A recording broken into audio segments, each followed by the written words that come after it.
कुर्सी पे बैठने वालों को जमीन की अहमियत याद रहे, सच दिखाते हैं हम। सच का सामना में आपका एक बार फिर स्वागत है।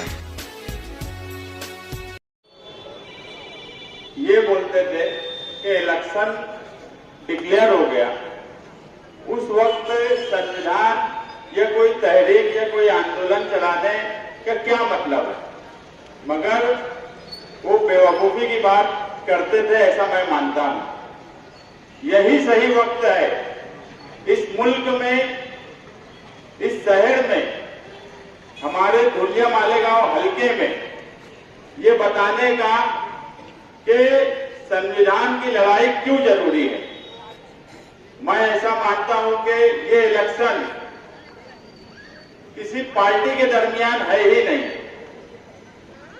न बीजेपी का है, न कांग्रेस का है, न समाजवादी का है, न मजलिस का है, न राष्ट्रवादी का है, न राष्ट्रीय जनता दल का है, न कोई और पार्टी के दरमियान है। ये इलेक्शन सिर्फ दो नजरिए के दरमियान है। एक तरफ आरएसएस का नजरिया है और एक तरफ आरएसएस के खिलाफ जो लोग हैं उनका नजरिया है। इस मुल्क की 140 करोड़ की आबादी में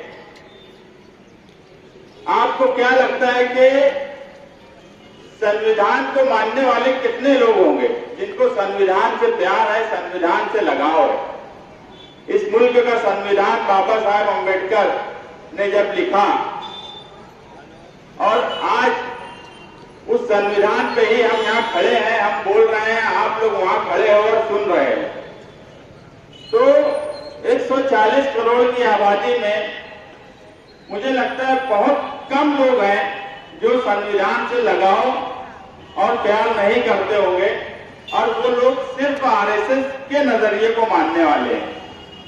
बाकी 100 करोड़ से भी ज्यादा लोगों को इस मुल्क के संविधान से लगाव है, प्यार है, और उसमें कोई एक कौम नहीं है, एक मजहब नहीं है।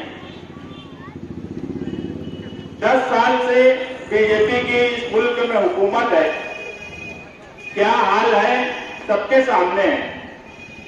बहुत ज्यादा बोलने का वक्त नहीं है। संविधान यात्रा अपने अपने वक्त में इलेक्शन तक निकलती रहेगी अलग अलग एरिया में। हम मुसलसल निकालना चाहते थे, मगर मसला यह है कि मैं तो कोई भी काम शुरू करता हूं तो सबसे पहले पुलिस की नोटिस आ जाती है। सरकारी पुलिस जो मुझे नोटिस दी, अगर सरकार ही ये बात मान ले तो मुझे नहीं लगता कि संविधान सुरक्षा रैली निकालने की जरूरत थी। मजहबी बात मत बोलना, किसी मजहब के खिलाफ मत बोलना, ऐसी कोई बात नहीं होना चाहिए जिससे जात पात झलके। अरे ये बात तो सरकार में रहने वाली पार्टी और उनके लीडर और मुल्क के सबसे बड़े ओहदे पर विराजमान प्रधानमंत्री को सोचने और समझने की जरूरत है। हमको तो संविधान से लगाव है। इस शहर में हमने ही संविधान बनाया, अशोक स्तंभ बनाया, संविधान से लगाव है, इसलिए हम यहाँ खड़े हैं। ना इस मुल्क में हिंदू को खतरा है, ना मुसलमान को खतरा है। अगर खतरा है किसी को तो वो सिर्फ संविधान को खतरा है, ना कोई मजहबी मामला है, ना ही हम ये बोलते हैं कि मुसलमानों के साथ तकलीफ है। अगर आने वाले वक्त में संविधान बदली हुआ तो ही हर शहरी को खतरा लाहक होगा और उसकी हिफाजत इस इलेक्शन में होना चाहिए। इसलिए हमने संविधान सुरक्षा यात्रा निकाली ताकि इसका मैसेज मुल्क भर में जाए, महाराष्ट्र में जाए। आज महाराष्ट्र डे है।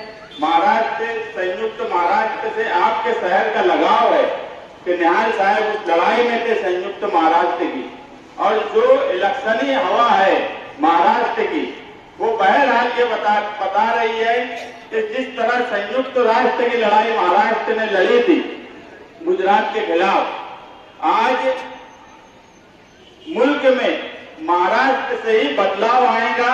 ये हवा बहरहाल मुल्क में है और इसीलिए फिरका परस्तों की नींव डगमगाई हुई है कि उन्हें समझ में नहीं आ रहा है।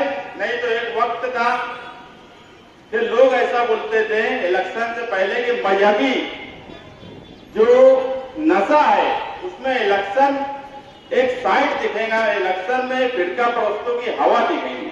मगर बहरहाल इलेक्शन जैसे जैसे हो रहा है उनकी हवा उड़ी हुई है। हवा तो मुल्क भर में नहीं है, हवा उड़ी हुई है।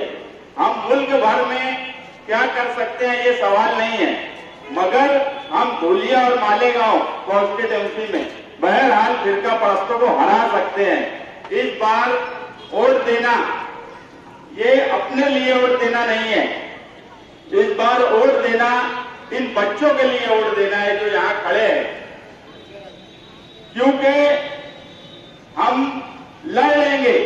आने वाले वक्त में इन बच्चों का मुस्तकबिल ये मुल्क तय करेगा।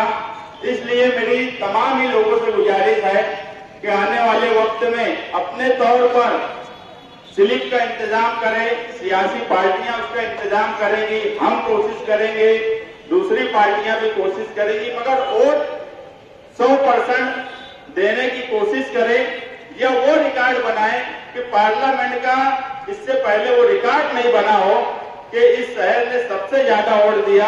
इस कॉन्स्टिट्यूंसी में धुलिया, मालेगांव और हिस्से में जितनी ज्यादा वोट पड़ेंगी, आप यकीन मानो फिरका